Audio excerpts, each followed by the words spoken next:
Well, hello everyone. You're listening to a career advice webinar by the Royal Australian Chemical Institute, the professional association for chemists in Australia. I'm Dave Samet, coordinator of the RACI mentoring program. Today's talk is entitled, What I Wish I Knew, the experiences and the wisdom of a range of scientists from their early to late careers. I'm joined today by three wonderful chemists, all of whom are active participants in the RACI mentoring program. Still relatively early in her career, Lara is a scientific officer at the Environmental Protection Authority in South Australia. Corrie has a varied career over approximately 14 years of academia and government, and is now, and I've just got a new title, which of course I'll have to pick up on the new thing, but we'll talk mining and energy in a moment. And Gary has spent roughly 25 years working in the biggest names in Australian chemistry and instrumentation. He's currently a field application specialist for the Merck Group. So Lara, Corrie and Mark, thank you very much and welcome, and thank you for participating. Thanks, Dave. Okay. Now, there we go. All right. So quick introductions. Lara, 2 minutes about yourself. Okay, yes, I have a background in chemistry. I joined the EPA and I work as a chemist in their environmental science branch. Specialising in water chemistry, but we do all types of different sciences and all types of different chemistry.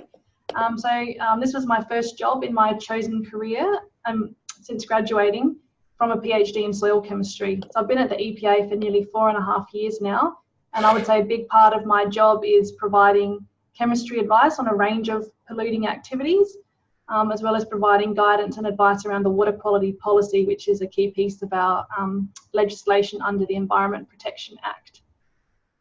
So yeah, that's my less than 2 minutes maybe. Excellent. Corrie. I recently started just a couple of weeks ago as a senior case manager for the Department of Energy and Mining, which is another government department. And I actually had a 95% of a PhD in inorganic chemistry, but I jumped ship to run my own business for a few years in tuition and an online course. And since then I've done roles in science communication and strategic comms and stakeholder and public relations for some projects for the Environment Department, and strategic planning for research partnership projects. And now my job as a case manager at Energy and Mining is about facilitating mining projects to get the best outcome for the state. Nice, right. All right, so let's talk about your first job. Mm-hmm. Corrie, why don't you tell us, what lessons did you learn from your first job? What did you find most valuable? My first job in my chosen field, or the pizza job? Well, it could easily be a pizza job. Pizza job. Okay. I stack shelves in a store. I guess my first job was at Hoyt Cinemas, and probably what I learned from there was a service focus and getting to meet all kinds of different people. Sorry, I've just changed the view. Okay. I'm going to try and fix something in the background. Apologies. That's all right. I might just put that there. I learned about customer service, which I think is important in any role that you do. It follows you your whole life, so it's really good to, customer service role at the grassroots, like a restaurant, or that sort of the cinema job that I did really prepares you for serving people, and definitely in the public service when you're serving, your citizens. And then also, I guess another role that I did really early on, which was a bit more closely aligned, I guess, was the work that I did for the Faculty of Sciences Department in Marketing Communications team, which was an outreach role, going out to schools and talking about my science, or talking about why people should study science. And that's all really good practice for your writing skills and adjusting the message that you're trying to craft for the right audience. Excellent. Okay. Lara, tell me about your first job. What did you learn? Well, my first job was while I was still at high school, probably in year 9 or year 10, and I started working at Kmart. So I was working in their apparel section, pretty much tidying up aisles, stocking, new stock, providing customer service.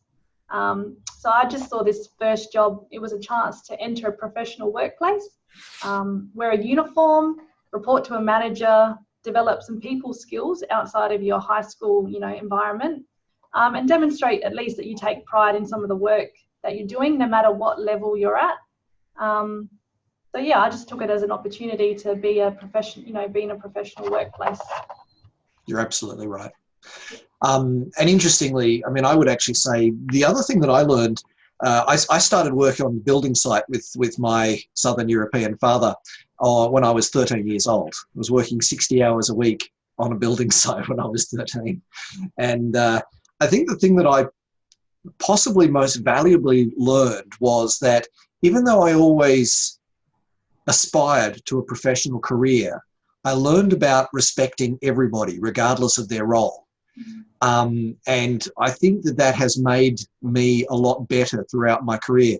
There is an easy temptation to think that just because you are well educated that you are somehow, I don't want to say better, but you know what I'm saying? There's certainly plenty of people who enter the workforce thinking that. And the sooner you realize that everybody has a contribution to make, that everybody has value, the sooner you're going to find things go well in your career. That's my own little piece of wisdom. Ordinarily, I would be saying less, but with Gary missing, I'm gonna stand in as the person who's been around for 45 years. So, all right. So let's go back to your first day of work, Lara. Your first day of work. I just remember, I remember feeling really nervous. And if I could go back to that day, I would probably say, don't feel so nervous.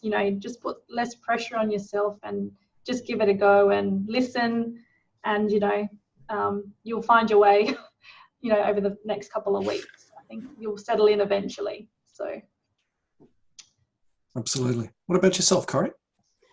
I'd probably say the same thing. Just don't worry that you don't know anything, because everyone likes to talk about what they do. So just ask lots of questions and be interested in what people do, even if you think that someone might not be working directly with you or on projects that you're going to be working on, because you never know what you might learn from someone that's working on a project that's parallel.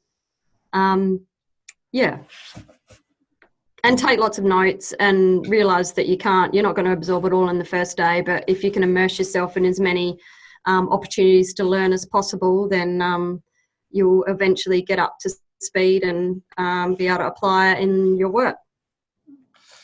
Excellent. Gary, you've just joined us again. Great. Glad to have you back. So we're just talking about our first day at work. What do you remember? What would you do differently? Good question. So is this career-wise, or is this? Sure. Talk about your first day as a career person. My first day as a career person, I chose chemistry, for those who hadn't seen the background. I was a trainee technical officer at the Department of Defence in Melbourne.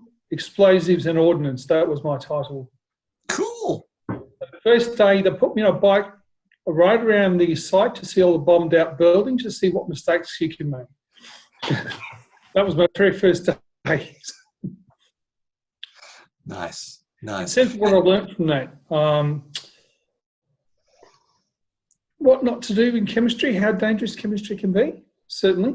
From a career point of view, it's certainly something I've never had in any job I've had subsequent to that. So it taught me a life lesson, just a simple thing they did. Yeah, I think from my own perspective, I would temper my ambition. If I had my time to go back, I mean, maybe not day one, because I don't think anybody comes in too ambitious on day one, but pretty early in the piece, I had plans for myself and my career, and I was impatient to be getting on with them. And certainly while my career did advance quickly, I think that sometimes my ambition was more a hindrance than a help. So I sometimes think if I just stopped and enjoyed the moment a little bit more, savoured the moment a little bit more, I think there would have been there would have been something to gain from that. Now, Gary, by the way, since you dropped out, why don't you give us the 2 minutes about yourself and your career that we missed at the beginning?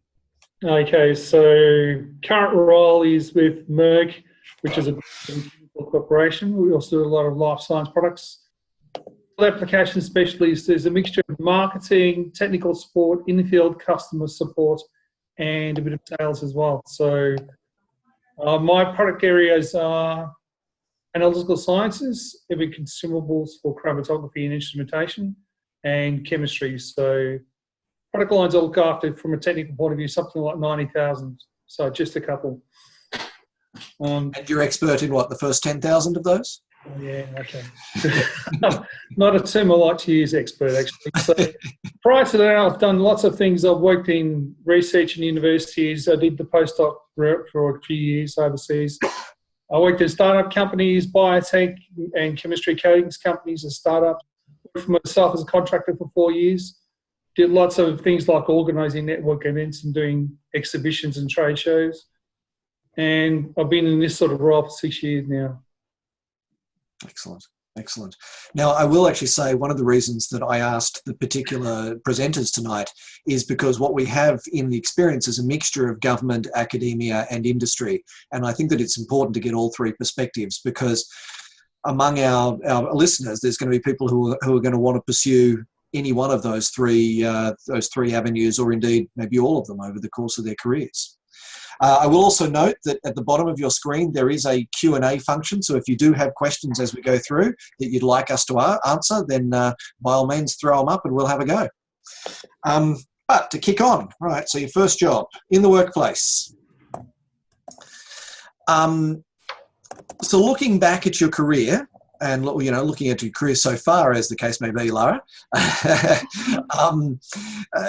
have been the noticeable behavioural differences in your colleagues who've gone from strength to strength compared to those who have struggled? What have been those markers of success?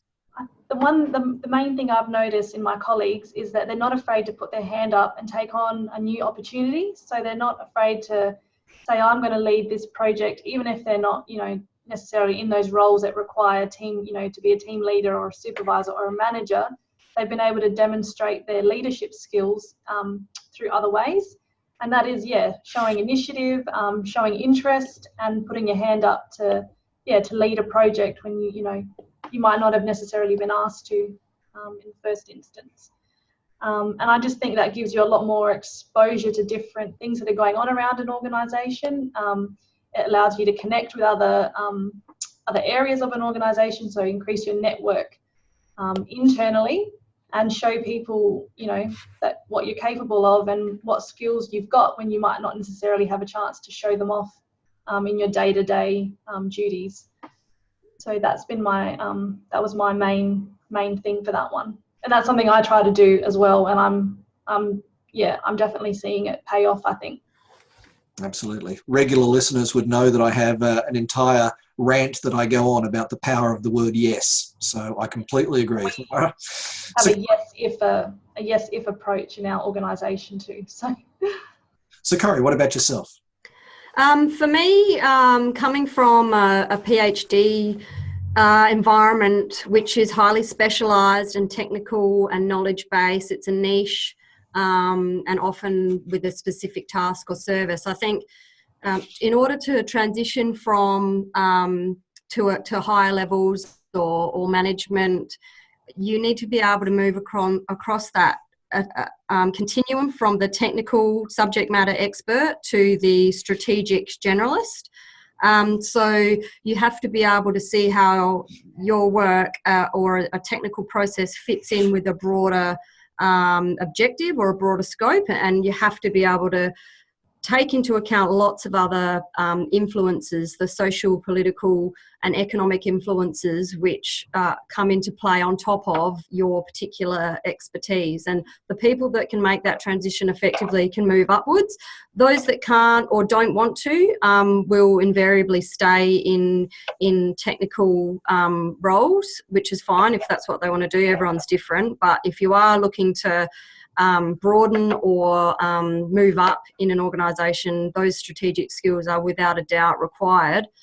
Probably the second thing is relationship management skills. If you can't get along with people and see other people's points of view, collaborate, you're increasingly unable to add value, because so many of the problems that we need to deal with are requiring broad expertise and multiple stakeholders from varying backgrounds. Yeah, well said, well said. Yeah, you're absolutely right. You know, we are scientists first and foremost, but we are scientists within a business or an organisation. Our role has a context in relation to other people around us, and that's always important to remember. Gary, your thoughts? I think my two big things are never be afraid to take risks, and if you make an error, own it. Don't be afraid to admit mistakes and admit you're wrong. Myself, I try to be ethical and honest in all people I deal with, customers especially. If we can't do something, I'd say we can't do it. I'd love to say that's a trait I've seen in lots of successful people. However, I have seen selfish behaviour rewarded in certain organisations. So not that I recommend that, but that's just an observation I've made over the years. And just to back up what Corey was saying too, in terms of management, managers are not just managing projects or processes, they're really managing people. If you can do that well, then you can move up through your career if that's what you really want to do. Yeah. And look, one thing I would say to everybody now, before you're a manager, before you're getting into that aspect of your career, be aware, don't just, when it comes time to hire the next person, don't just hire somebody who looks like yourself, right? That's an easy trap to fall into.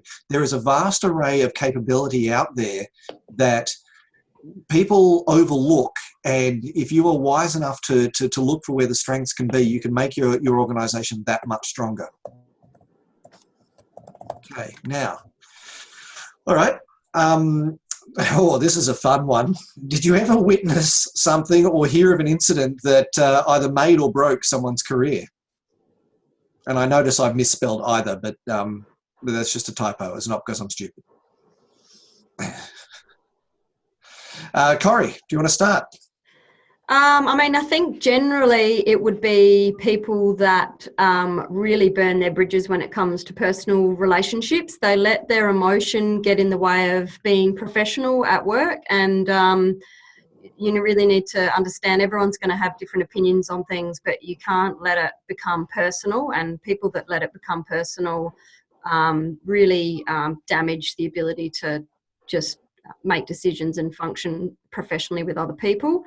Probably also being inflexible when it comes to solutions, not being prepared to have your views challenged, or, you know, towing the line because that's what's always been done, when perhaps it may be the best thing to continue in that way, but it may also be that a new solution's required. So yeah, having flexibility and also being really professional about your relationships and respectful of others, I think, is, if you don't do those things, yeah, it really impacts your career and people won't want to work with you. And actually, we've had a question. I'm just going to go keep a corollary question there going, Corey. Leonardo has asked the question, how do you deal with the emotional side when this does happen?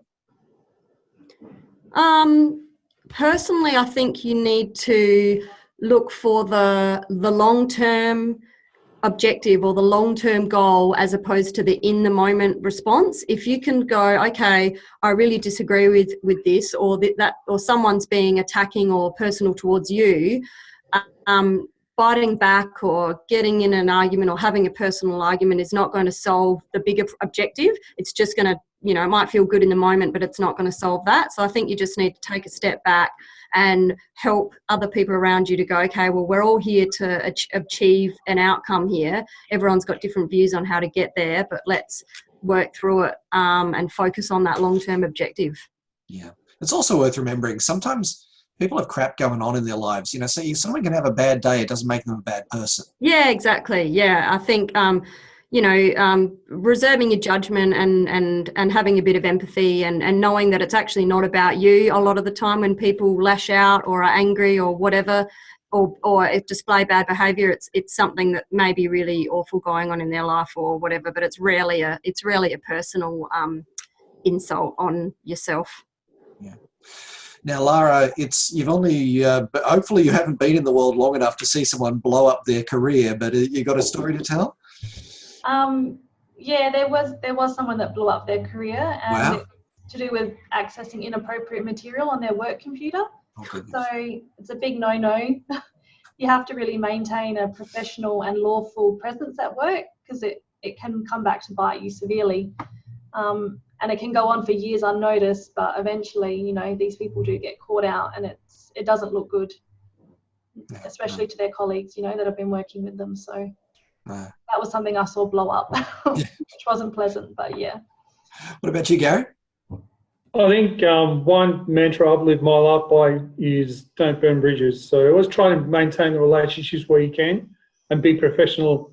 The fact of the matter is you're not going to get on with everybody that work with a particular organisation. So if you're just professional and don't make it personal, you can get along. But in terms of blowing up careers, I haven't personally witnessed that, but I've seen a lot of instant dismissals over the years where somebody's done something. One in particular that stands out is where a guy went on a holiday for a week, and during that week he went to one of our competitors and did a contract job for them, and the management found out. He was in the office on the Monday. By about 10 he was gone. So there is some loyalty to be had to the organisation that pays you, and this is one of those stories as a cautionary tale. Look, I would actually throw in my 2 cents here. I know I'm not supposed to. I'm supposed to just be the moderator. But personally, I am of a personality type that doesn't always get along with other people. And towards the beginning of my career, I had to learn the hard way how to get along with colleagues, because the problem was me, not them. And the great epiphany that I had was understanding that the problem was me, and then understanding that a tactic that works for me is to simply, if somebody says to me something that I don't like, I pretend to myself like they said something that I find joyful, and I respond as if they just said something happy to me.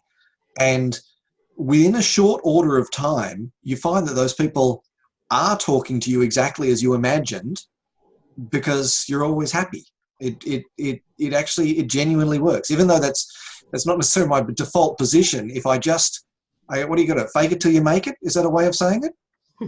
Yeah. At least in respect of my own emotions. So that's what worked for me. I found that I got on much better with colleagues if I just pretended to myself that I was already happy.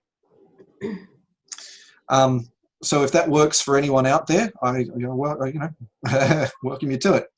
Okay, now, answer live, done. Okay, all right. Now, okay, how do you maintain a healthy work-life balance? Gary? I think for me, it's finding interests outside of work and having people and friends outside of work you can deal with. And so if you have to blow up steam, don't do it at work, do it to them and let them suffer through. Yeah, but there has to be a work-life balance, but I will say working for sales organisation, there's 40-hour weeks and 9 to 5 days, you don't do those. They're not the norm. You do what you have to do when you have to do it and to get the job done. Fair enough. Corey? I don't know if there is such thing as work-life balance, but I think there is work-life satisfaction. And probably, I mean, I've got 2 young kids, they're 4 and 6, and I can say that now that I'm working full-time, or I have been the last couple of years, the most important thing for me has been to outsource as much as I can afford. I think if you want to invest in your career and that's something that you want to progress, it's well worth the investment. I also find that the work that I do aligns with my interests. I mean, I find that I can get interested in anything if I read enough about it. So I tend to read a lot of books that I'm interested in generally, but also might help my work. So, you know, management books or just books generally about how the world works, which helps to just give you another perspective as well. So, yeah, probably that's all I've really got to add on that one. Now, Lara, you're still young, so you're going out to raves on weekends as a work-life balance? Yeah, I'm still trying to enjoy myself as much as I can.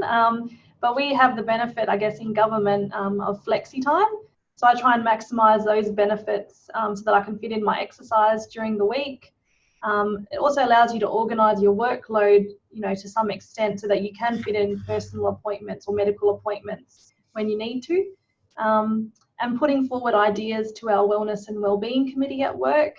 So that's things like Corporate Cup, where we get to run around the River Torrens, or doing food tours of the central markets, which are right next door to our offices in Victoria Square. So yeah, just trying to find some fun things to do during the week. And I guess exercise helps, with your mental state of mind, and helps you feel good when you're not sitting at a desk all day. Well said. Well said. Yeah, I'm an entrepreneur. I have 5 companies. I don't have a work-life balance. I have work-life imbalance. They say that when you're an entrepreneur, you work 7 days a week, but you get to pick which 7. So, okay. Oh, now this is a good question. Corrie, what was the most enjoyable, the happiest time of your career?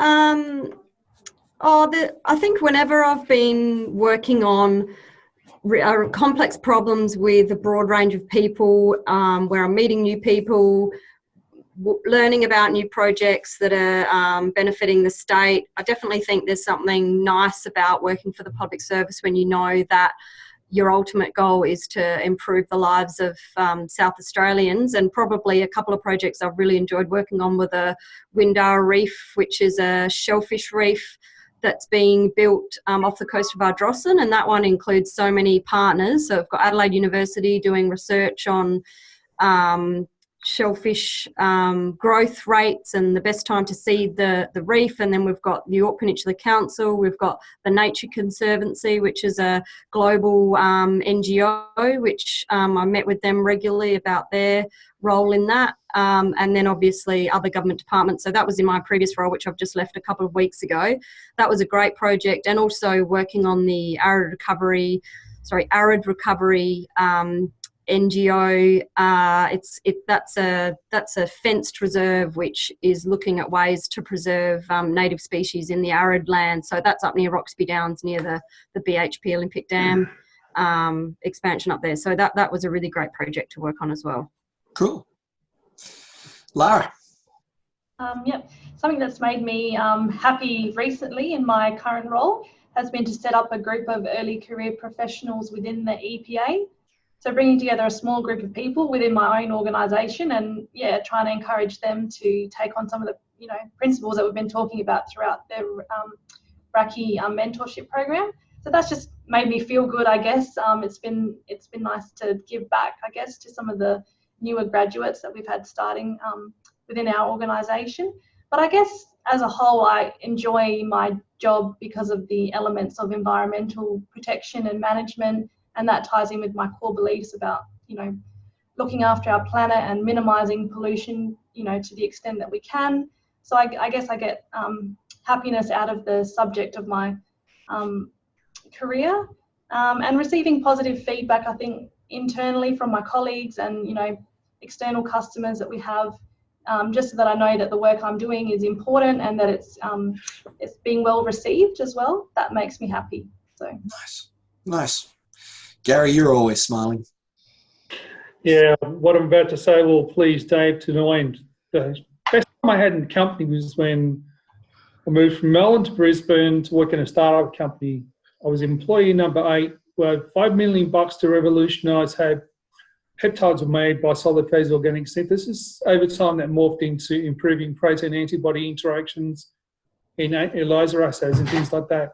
There were 8 of us. We had a great time, really good, cool science, really smart people.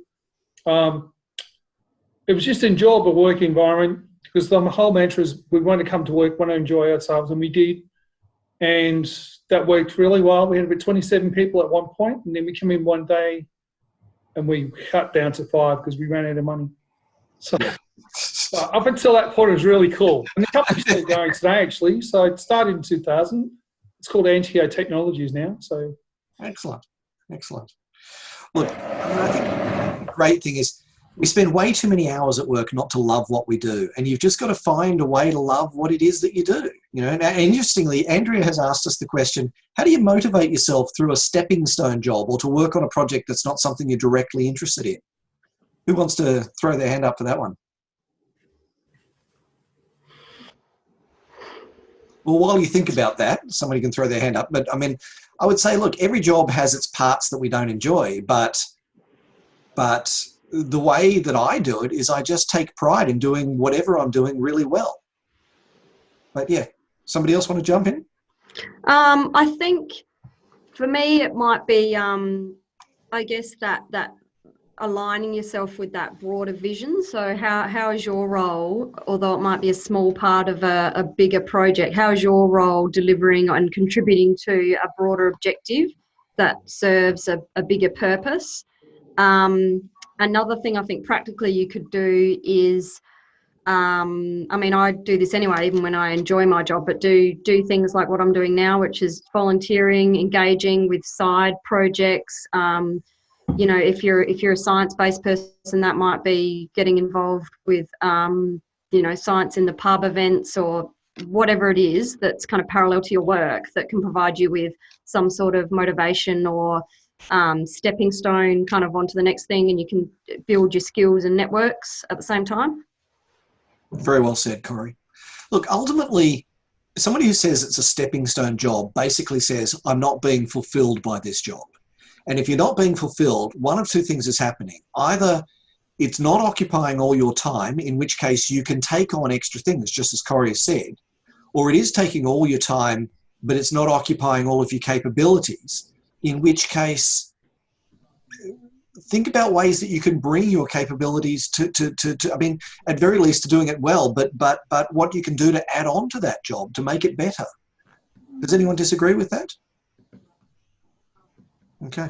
Yeah, no, I think that's a good point. I mean, some jobs there's a lot of scope for bringing new capabilities or your ideas, and other jobs there's not a lot of scope. So it just depends what kind of role that is, and it's up to you to be able to kind of assess or work with your manager to work out how much flexibility there is to make it more in line with what you want to do and what you're capable of doing. Yeah, but I mean, okay, look, at one point in my career, there was a hostile management takeover in the company that I was working for, and the new management completely sidelined me because I was the right-hand man to the old managing director.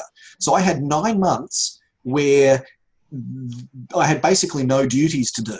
But I spent those 9 months actively working on ideas. And when the company still didn't want to utilize me, I left and started my own business and was extraordinarily successful in my own business because I'd worked on ideas. I didn't sit at my desk twiddling my thumbs. Yeah, exactly. Right? Yep. And if the company doesn't want to use your capabilities, doesn't mean you can't. Yep. Okay. All right, I'll click that as done, and then we'll go to the next one. Okay. Did I skip a question there? No, I didn't. No. All right. Now, one quick one. How important was networking in finding a job and initiating your career? How did you find your first job? I love this question. Lara, how did you find your job? Okay. So I think I was in probably the last 3 months of my PhD scholarship. So I'd pretty much finished writing up. I was on track for that. And my funding was running out. So I'm like, I don't have a lot of time now. I was getting a bit antsy about where I was going to work post-PhD. So I went along to a conference. I got free sponsorship to go. I had a poster. It was quite a significant conference. It pulled together government, industry. I think it was called the Eco Forum. So I went there with job prospects in mind, and I was talking to pretty much as many people as I could, letting them know that I'm graduating. This is the final, portion of my PhD. So I'm ready to start a job. This is, I'm looking at environmental consulting or government. So I spoke to a whole lot of people at that conference, including some essay-based people from the EPA. And I was pretty close to securing either an interview for an environmental consultant, as well as commencing work experience with the site contamination branch of the EPA. So I was pretty close to finalising that when I got back to Adelaide. And it just so happened that in line with that, I was still registered on the SA Government Graduate Register. So my current supervisor, separate to the branch that I was organising my work experience through, the environmental science branch, pretty much called me out of the blue to say, we've got a potential position within our science team. We're looking for a chemist. Would you like to come in for an interview? Nice. So, and it was a paid position, a 6-month contract, and that ended up being my my first job in my chosen career. Totally not expected. I was quite happy to just work for free, but I was quite happy to take a 6-month paid contract as a chemist in an environmentally related role. And so my short 6-month contract eventually turned into an ongoing position. And yeah, I've been at the EPA for 4.5 years now. So I was happy with that outcome, considering I was scared I wasn't going to find a job at all. So well done, well done, Gary. Okay, if we backtrack a bit, I mentioned before my first job was actually Department of Defence. That was actually out of high school. From there, I went back to university, and then when I finished my PhD, unemployment was about 11%. So I had the better part of a year trying to apply for jobs. Didn't have a great load of networks. Networking was the big thing in my life at the time. So it took me a long time to get the first job, which was a 1-year contract in New Zealand for their equivalent of CSRO. And so I would only highlight my failure to secure employment by the fact that I didn't have a large number of networks, and there weren't the sort of events and opportunities, certainly online as well, with LinkedIn back in the early 90s that there are now. Yeah. Corey? I mean, when I launched my business, I didn't apply for a role, obviously, but my networks still helped me because it enabled me to hire out the lecture hall at Adelaide Uni for next to nothing. I knew someone that could help me with my website, and obviously, most importantly, help me to build my client base.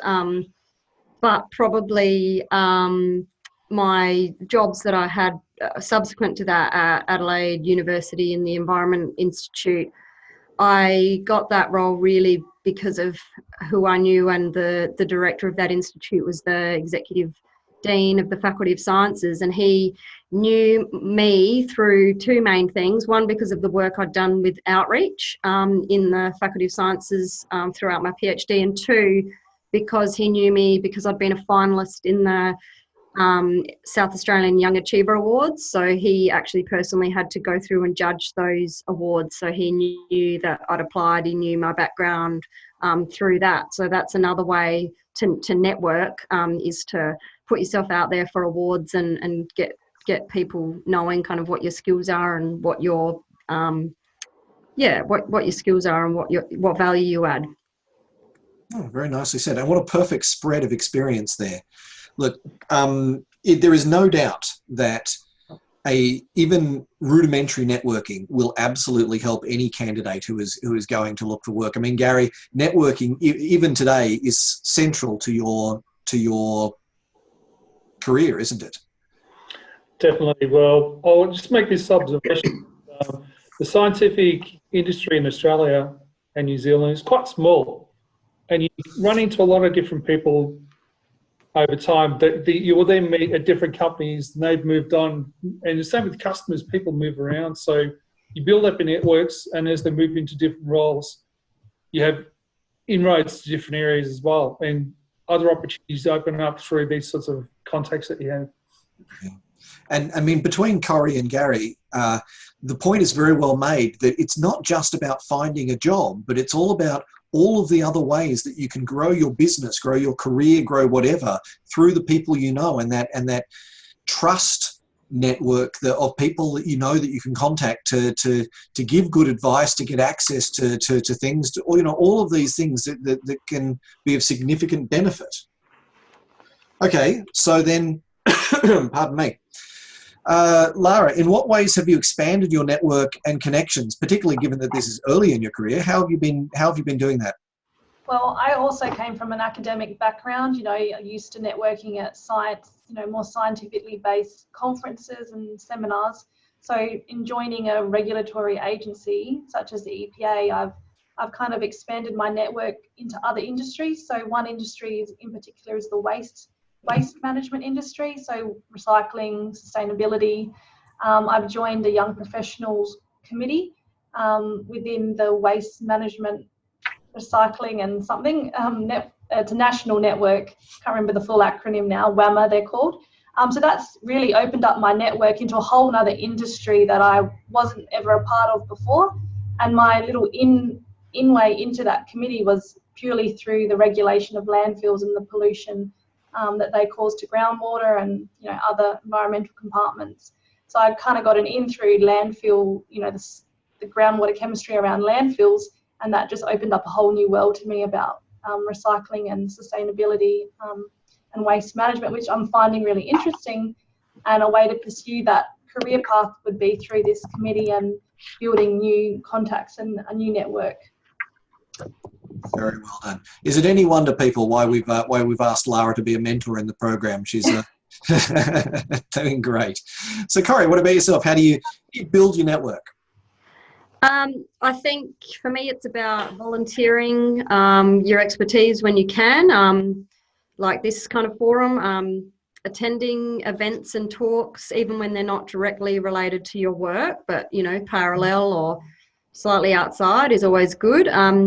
One thing that I think is probably a little bit undercooked is the benefit of maintaining relationships with previous roles. So for me, I built a lot of really strong relationships when I worked at Adelaide University in the environment space, and I made sure that I maintained those relationships with those people even after moving on and not working directly with them anymore.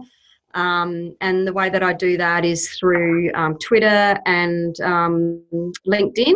So Twitter's its own little community. A lot of scientists are on Twitter, a lot of politicians and people that are in the community. So you can get a real feel for issues and engage with people on issues that are linked to your work or parallel. And LinkedIn's similar. Follow lots of different people there or organisations. And another thing is subscribing to newsletters that are relevant to your work or kind of sidely relevant, so because that will help to get you in the loop on events that are coming up that you might be able to attend. Yeah, absolutely. Now, interestingly that you mentioned LinkedIn there, because Leonardo has just said, how would you use LinkedIn as an additional tool to network? Do you want to continue? Yeah, I mean, I just follow a whole lot of people that I work with, obviously, and then look around at different organisations and what they post. I think it's probably slightly different between Twitter and LinkedIn, because Twitter you can follow people and connect with and engage and talk to people that you don't necessarily know, whereas LinkedIn it might be a little bit weird to do that in a way sometimes. I don't know, some people might view that a bit differently, but I think Twitter can probably be a bit more conversational, whereas LinkedIn, I think it's probably better to just get a feel for what's going on in your industry and follow lots of organisations and connect with people that you meet when you go to a conference or a talk or a presentation. I mean, once you've met someone, then I think you're within the non-scary zone or whatever to connect online, I suppose. Yeah, absolutely. And Gary, building your network using LinkedIn. Yeah, well, I'm at the point in the career where I get approached by a lot of people to connect with them, and I've always been very discerning. I mean, I don't just link with everybody. I see who they are, how they're doing, what relevance to me. A bit selfish there, but yeah, LinkedIn also, you don't necessarily follow people like you do on Twitter, but you can certainly comment and communicate with people who are posting things. I post some things from time to time, not often, but there's always articles that are really cool, some really cool, even business management, science, lots of it's not necessarily in my space, chemistry as well, so you can follow that and make comments on that. Yeah, but I rarely reach out to people these days to link. Usually they come to me because I'm at that point, I suppose, getting old. Yeah, look, what I would add to that is, you contribute a little. You add something to the world, your ideas. And if you don't have your own ideas, things that you found interesting, because if you found it interesting, chances are someone else will too. Yeah. I'm not talking about cat videos. Yeah. Yeah, that's a good point. Is if you do have an area of expertise, then you can write a blog post about it and share it on LinkedIn and becomes, add something of value to that forum. Yeah. Yeah. And of course, the thing I always say, as people who have watched my videos know, networking is like farming. You're sowing the seeds this season for the harvest you're going to reap next season. So, you put the seeds in the ground, you feed them a little shit and you water them, and then you get your crop next season. So, all right, there we go. That has been answered live. Okay. More networking questions. How valuable was your network in sustaining your career?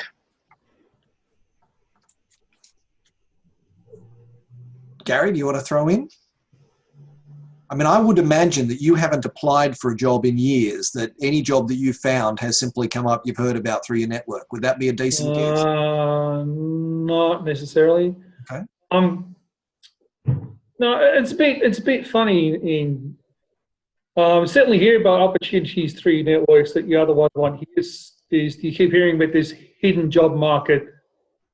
I wouldn't say hidden, but not easily accessible. But you certainly hear about opportunities that come up that you wouldn't otherwise hear, that aren't necessarily advertised, or you hear about them way ahead of time.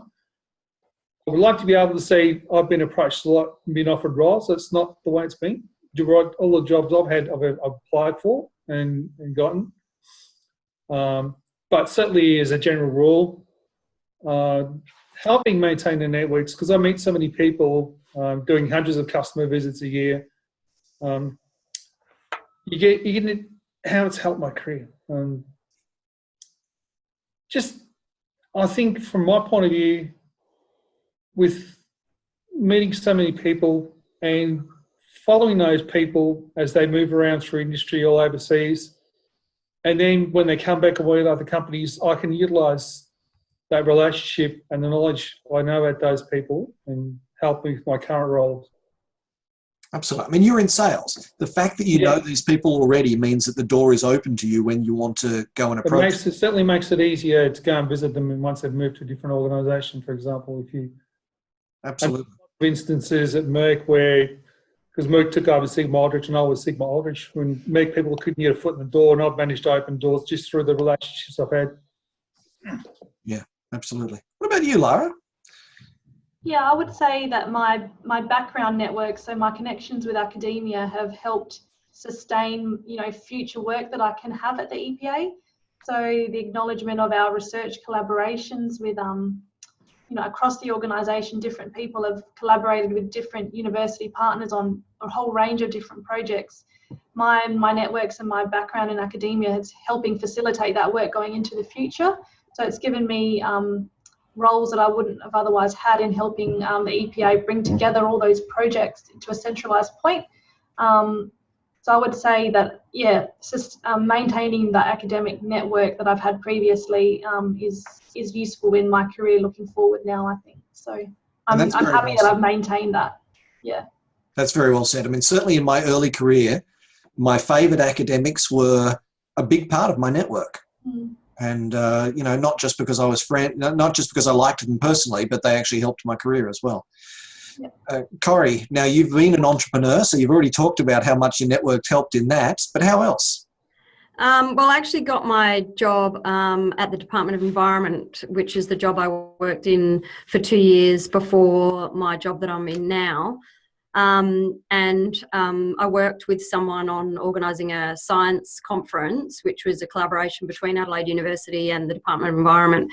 And that person that I worked closely with on that role, on that conference, actually sent me a role, which was quite a senior role in government, and put it out there that I might like to apply. And so I did apply, and that person was a reference for me for that job. And that's how I came to work on that job. And in addition to that, my boss at my previous job was also on the board for the previous for the institute that I worked for as well. So she knew me from that as well. Yeah, that's well done. Look, my champion story here is I've started and grown several businesses over the years, but the first time I started my own business, I sent one email to 20 contacts to say, I'm in business, and I got all the work I could handle. Done. You know, my network was my business to start with. Okay. How did maintaining a membership of your professional association help with your career?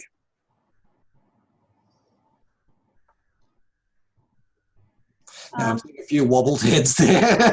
There's one, yeah, I guess for me it's been, I did do a PhD in soil chemistry, so I've tried to maintain my membership with the Soil Science Society, and that's just another resource I can turn to when I need specialised, a specialised soil scientist or some direction, in something that might pop up on a random, ad hoc basis. So it's just another pool I can go to if I need to. So. Okay. Yeah, I would say networking and seminars and training events also get advertised through some of those professional associations.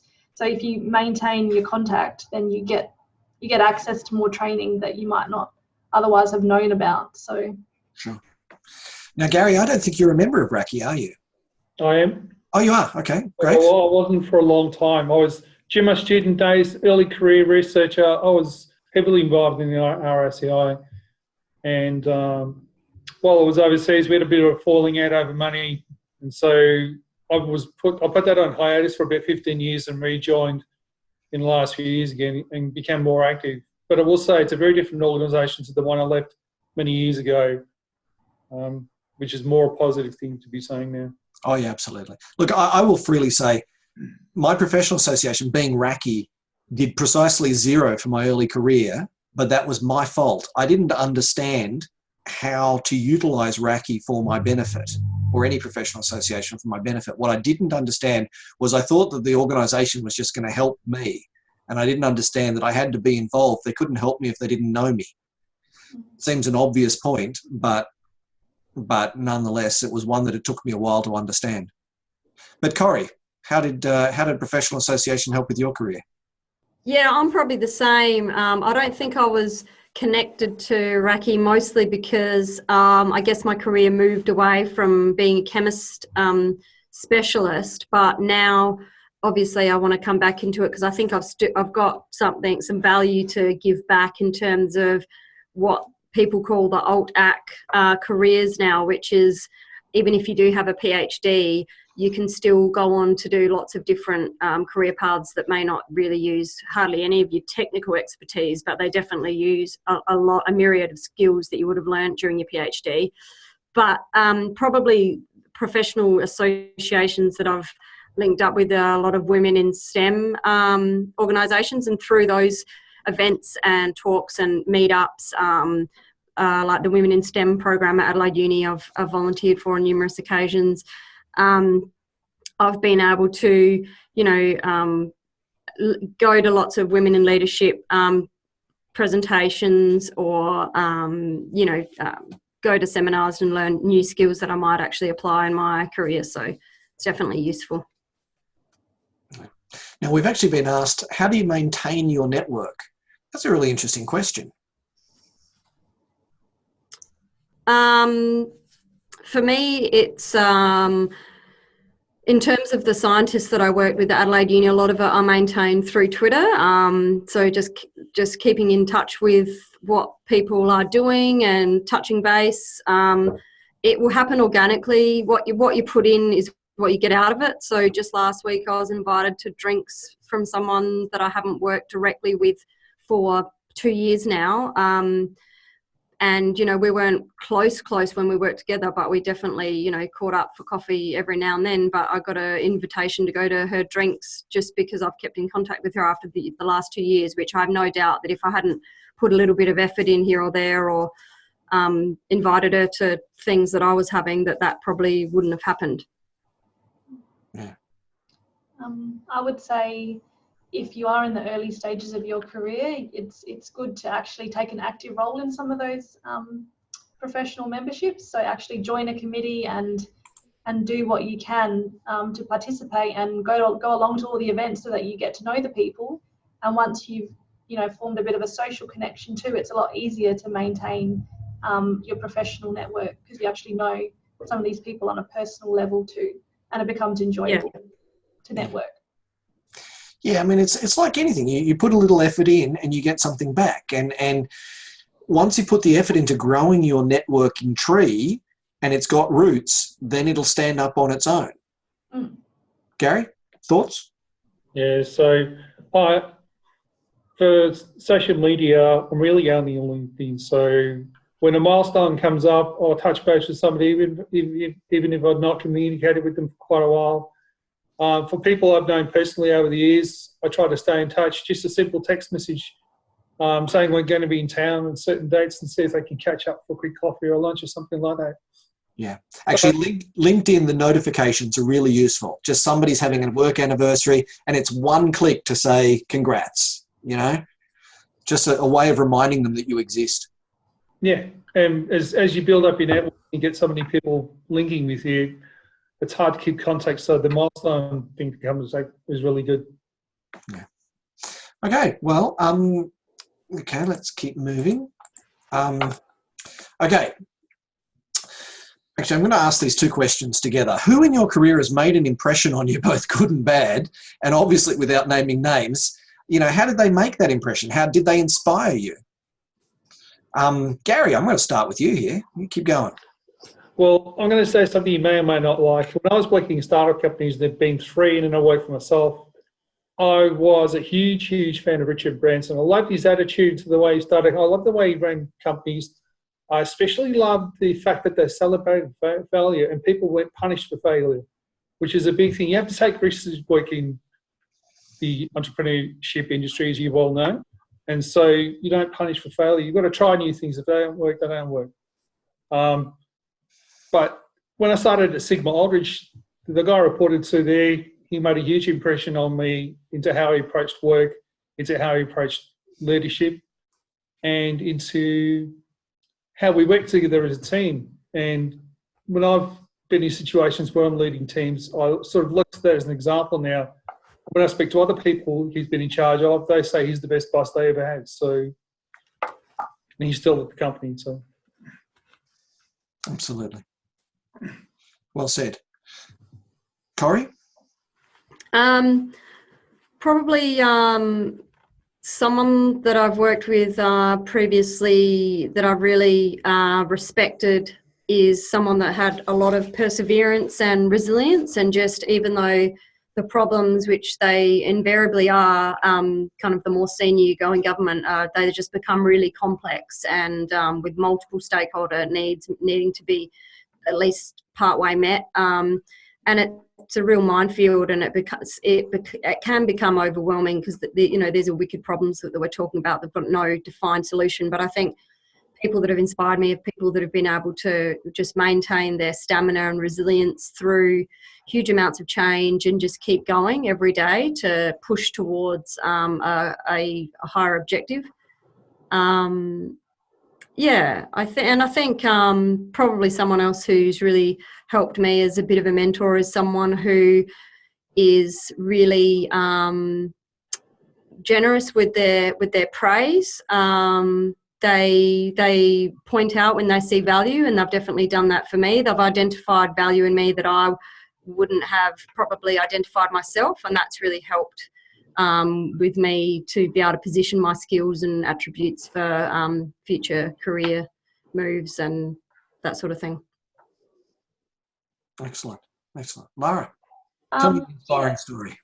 I suppose my recent mentor, we now just meet up, whenever I think I might need to ask a question or get some extra advice. But she really just showed me how to exude confidence as a woman in the workplace. She just was just really great to talk to, and she made me feel good about the skills that I had, which I was finding it hard to recognise, my strengths and find my confidence in the workplace. And just through chatting to her, and she gave me some advice on how to apply for jobs, and really helped bring out my confidence. And I just found it a lot easier to enjoy my work and put my hand up for more things, and try and show leadership in the workplace, even though I'm not in a high position.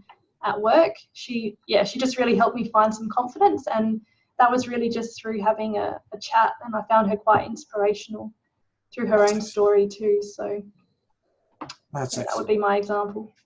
I would actually say, I mean, I've worked with some really great people over the years, but the one that stands out for me was somebody you would think he was an investment banker by training, and you'd think that he was all about business and all about, the bottom line. But at the end of the day, he cared about the team that created value for the business. And as a result, the business did better.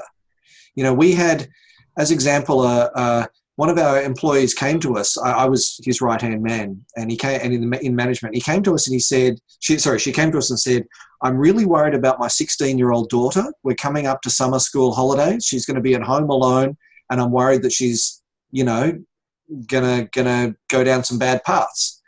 And so the boss said, "All right, fair enough. How about we give her a job? How about we create a really, interesting job for her to work that summer?" It wasn't high paid or anything like that, but that young girl came into work. We gave her respect. We gave her responsibility. And she went back to school the next year. Her grades went up. Her behaviour got better.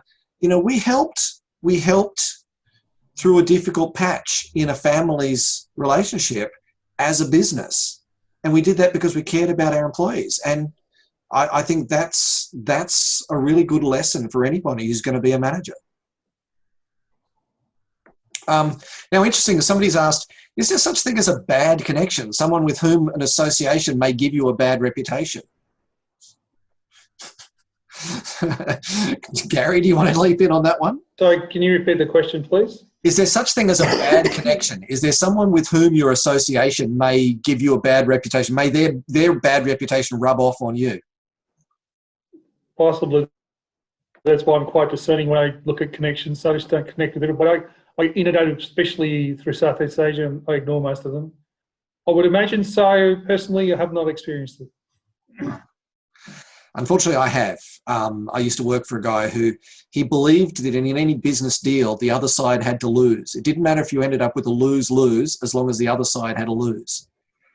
And that didn't do my reputation any good because he controlled the deals that I could do. So I got out of there pretty fast. Corey, Lara, any thoughts on the question? I think in government you have to be careful about what you say and who you associate with publicly, depending on the kind of work that you're doing. You just have to think carefully about optics and remember that you're serving the state, and then sometimes you have to make calls that probably if you weren't in government you wouldn't have to. But I think it depends a lot on your environment. But sure, I think it depends on what you're doing and the kind of work that you're doing. But yes, it is good to be discerning about the kind of connections and the kind of events or personal relationships that you nurture. Yeah, I think it's a fair answer. Lara, do you want to say anything about that? Yeah, I probably don't have anything more to add to that one, Dave. Okay, we'll keep moving because did you ever actively seek a mentor? I mean, Lara, you talked about before about having a mentor. Did you actively go out and find one? So when I first joined the EPA, I was technically a graduate. I came straight from my PhD, and I did request a mentor through my supervisor at that point in time. And I was actually knocked back. They said, "Oh, no, we don't offer anything like that." So I really I had my supervisor that I could, had a very good relationship with him. But I really did want something else outside of my organisation, I guess. And it wasn't until maybe the 3-year mark where I was probably pushed from, through friendships and my partner really encouraged me to go out and get a proper mentor to talk about career issues, because I probably reached a point where I felt very stuck within the structure of government, and I knew I wasn't moving up at all, and I felt frustrated by that. So I did seek a mentor, and it resulted in a promotion. So I was able to move up a step from where I was at since joining as a graduate. So Can't remember if I've answered the question or not, but yeah, I did seek a mentor and I found it really useful. Yeah. I'm the opposite. I was thick. It never even occurred to me, and God, I wish I had. Yeah. Corrie. Yeah, I have. I did seek it at my last organisation, but probably for me, what is going to be more beneficial, which I still have to find someone, is someone external to my organisation. I think depending on where you're at, like you were saying, Lara, it's good to have someone external, I think. But I do have people and relationships with people that I would consider to have all the qualities of a mentor, but we don't have a formal kind of relationship. But I would definitely, I've called them on numerous occasions just to ask questions or seek advice as it comes up. So I definitely maintain that. But I think it's quite tricky because sometimes you get to a point in your career where the people that you would like to be your mentors are quite senior and they don't have a lot of time. So it can be a difficult thing to find later on, unfortunately. Yeah. What about you, Gary? Did you ever seek a mentor? No, seek a mentor, no. Over the years, there have been people I've developed relationships with which I trust, and the person I spoke about before, who works at Merck with me, I still go to him for advice, career and otherwise from time to time. But it really, like you, Dave, had there been a program in place when I finished university, I would have been all for it, but there wasn't such a thing, and I never thought to seek out anybody like that. Yeah, I honestly, I wish it had occurred to me. It would have been so useful. Okay, so we're down to our last set of questions about career progression. Now, because we're running a little over time, I might throw these out generally and just see who wants to put their hand up. Did you ever make a career change? You know, why, how much of a shift, and what was the outcome? Gary, you're most likely to answer this question. I did. Mine was a forced change. I was working in a startup company that went broke. I was the technical manager at the time, and I saw a job advertised in sales, selling instruments for chromatography and other. And I had the right skill set, the knowledge.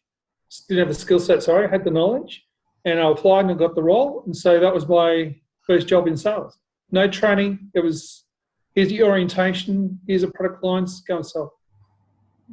So that was a really big change, and I haven't gone back. I've stayed in that sales sort of environment since. Yeah. What about you, Corrie? Did you any big change? I mean, of course, you've been like you've gone from university to entrepreneurship and then back to academia. That must have been a hell of a grind of the gears between the two. Well, I would say I didn't go back to academia. I actually, probably the biggest change was going, well, am I going to finish my PhD or am I going to call it quits? And I called it quits, and to be honest, at the time I thought that I would kind of regret it for the rest of my life, but I can honestly say that I don't have any regrets about not finishing my PhD. I still have all the skills that I learned through doing it. No one can take that away from you. And for me, it was, when my funding ran out for my PhD, I had to make a decision. Either I go back and work in a restaurant or a pub, or I take the leap and make a really good go of the business. And that sustained me for a good 3 or 4 years until I decided to use all the skills that I hacked my way through in marketing communications, getting the business up and running. And I used that in my job at Adelaide Uni. I mean, if that's what you mean by academia, I wouldn't probably call that academia. That was, professional staff at a university, I'd say, in marketing comms. So, yeah, I don't know. I think the change for me was I don't want to be an academic. I don't want to do a postdoc and work in a really specialised field anymore, but I want to use the skills and the knowledge of the research kind of sector to apply in a more general field. Yeah.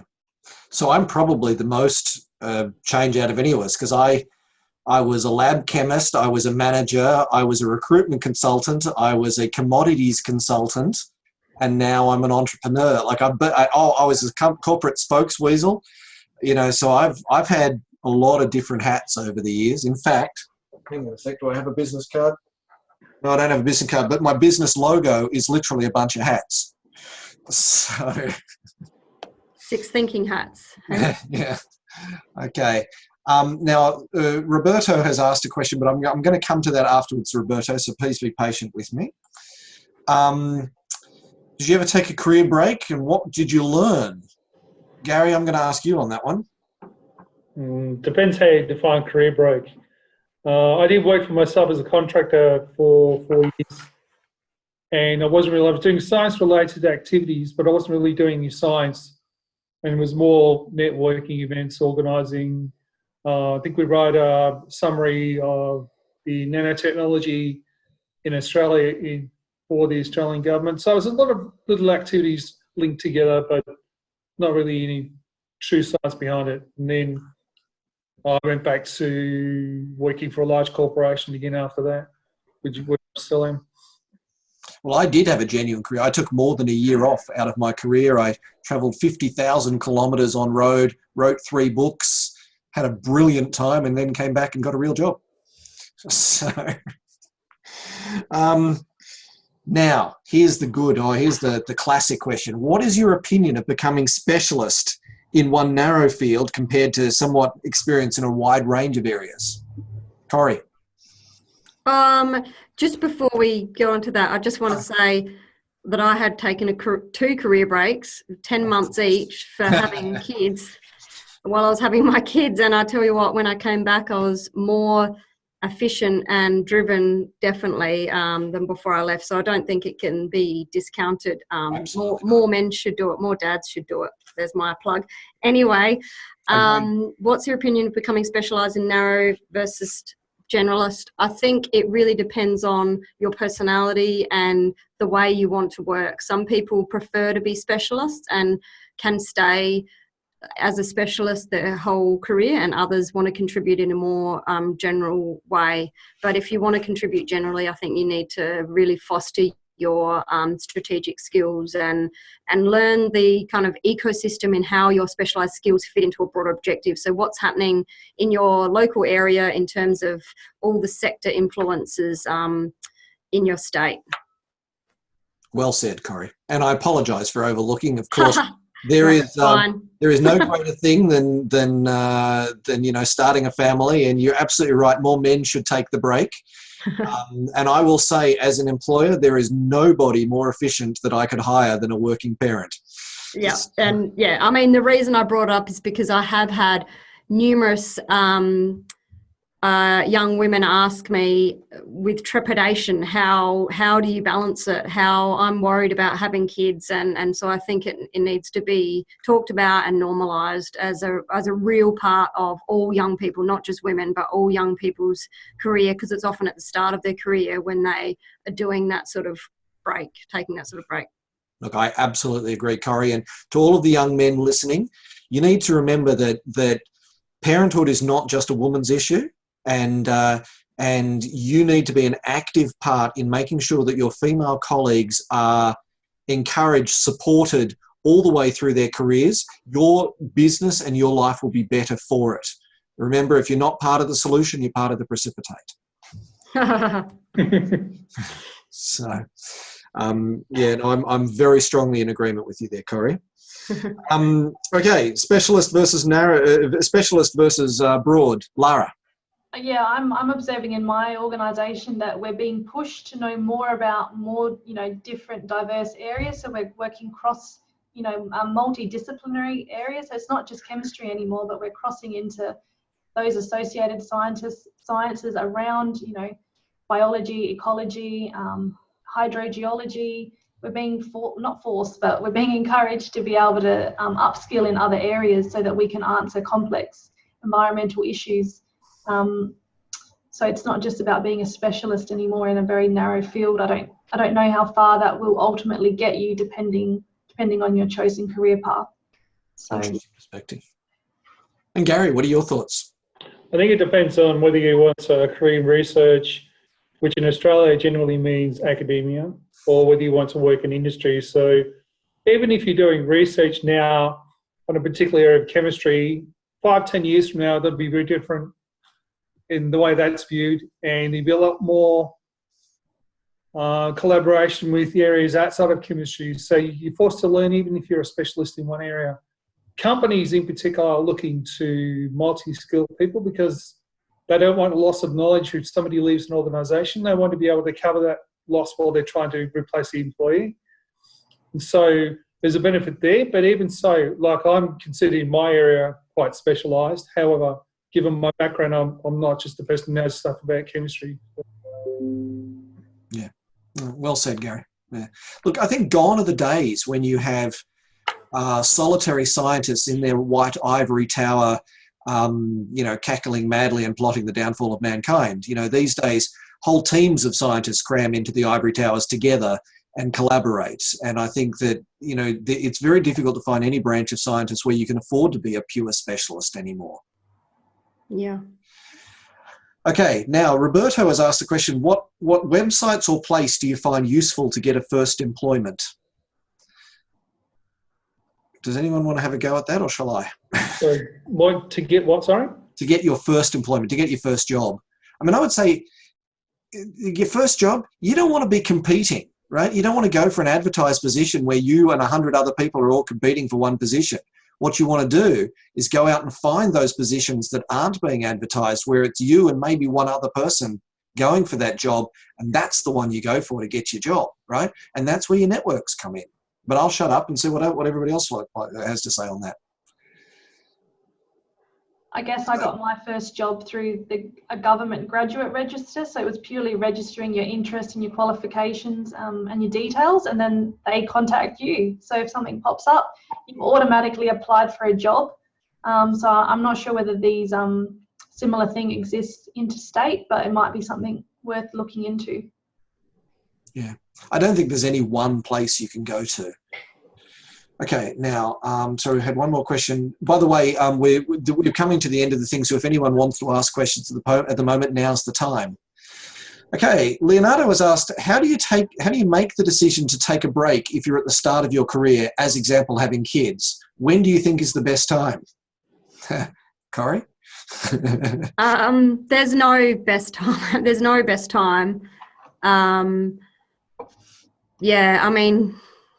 no best time. I think you just have to make the best of your situation. Looking back now, I think it all worked out for me, really, but that's not to say that it wasn't without its challenges. It worked for me because I could run my business while I was on maternity leave. I could do bits and pieces, not through the whole lot, obviously, but I could kind of keep things ticking over, and I could choose when I went back. But I think the more important thing is to talk to your significant other, the other parent of your children, and come up with a plan on how you're going to share the responsibility and have realistic expectations about how much time and effort and energy it's going to take, and whether you're going to outsource, whether who's going to stay home, who's doing school pickups, who's doing school drop-offs or childcare or whatever it is. You have to acknowledge what those pressures are going to be on your career and talk about how you're going to distribute them evenly between you, or, come up with a plan of one person does it one year and the other person does it next year or something like that.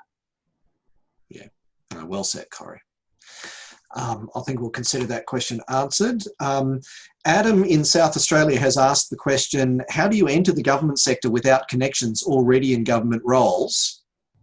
And who do you contact to get your foot in the door?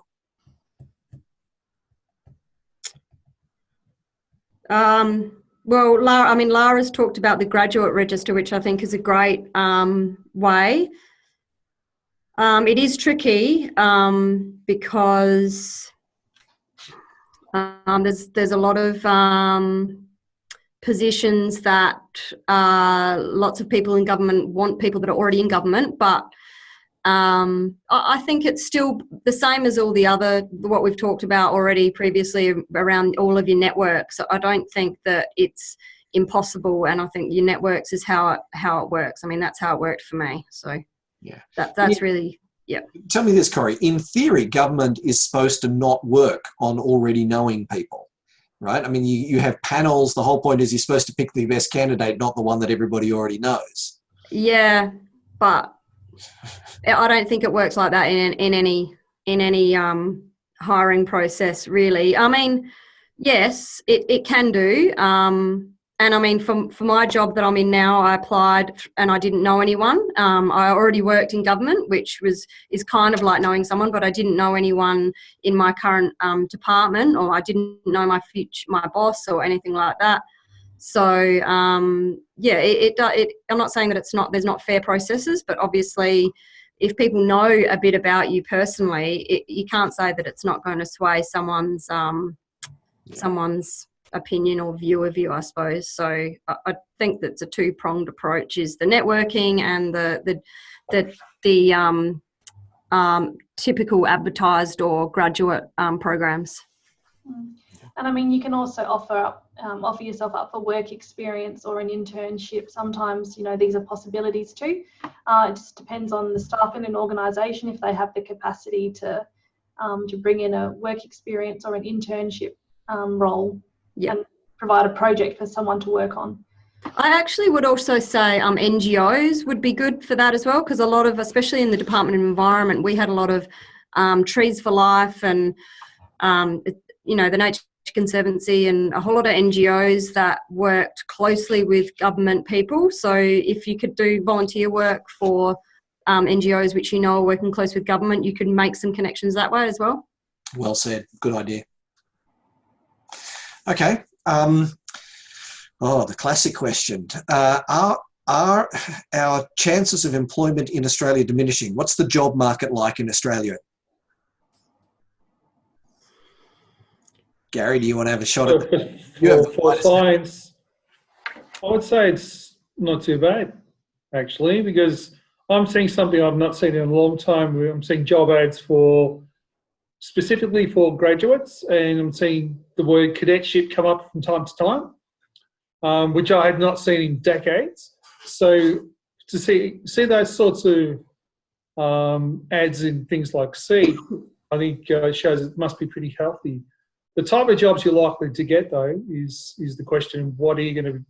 I think I would make a recommendation if somebody's starting out and not sure exactly what they want to do or what a particular role is.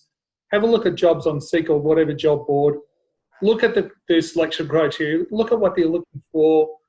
It usually has a short description about the role. So have a look at that. See if that's something you really want to do. Yeah. And look, I would always add, look, it doesn't matter whether the job market is good or the job market is bad. If you know how the system works, you can always find a great job quickly. And that's exactly what we're trying to teach in this careers outreach program. So, we have, look, actually, this brings me fairly neatly. Right? Brings me fairly neatly, the RACI Careers Development Programs has webinars, networking events, mentoring opportunities, lectures and workshops. It aims to help graduating students get the best possible start in their careers. And you can actually see there's a link there. You can sign up to get all the news and training tasks. The whole aim of what we're trying to do is to teach students the skills to go out and find great jobs quickly. And in our mentoring program in 2019, so 2018 program, 93% of our students graduated with a job, right? Because they built their networks, they understood the skills, and they went out and got great jobs quickly. So it's absolutely something that everyone can learn and everyone can achieve. Okay. I'd also make a quick note that our upcoming events include the New South Wales President's Dinner on July 26, for which there are subsidised tickets available. And there is a webinar coming up. Our next webinar is on the 8th of August. It's called Star Stories, Being Prepared for Behavioural-Based Interviews. That's a really important skill that can be learned. So we hope we will see you at that soon. I don't see any other questions coming through, so I will use this opportunity to quickly to plug what's not already on the RACI website, raci.org.au. I also have some materials on my own website, dcstechnical.com.au, and I have a careers channel on YouTube. There's lots of resources available, so for goodness sake, I hope that you all use them. All right, in the meantime, hang on 1 second. Thank you very much to all of our mentors for participating tonight. Corey, Lara, Gary, we really appreciate your time in helping out, and I'm sure that all of our attendees thank you for making the effort. It is absolutely a great thing that we can do for that next generation of young scientists. So thank you, each of you, and I look forward to chatting to each of you again soon. Thanks, Dave. All right, Thanks for organising. Thank you very much. Okay. Have a great one, everybody. All right, see you later. Thanks. Bye.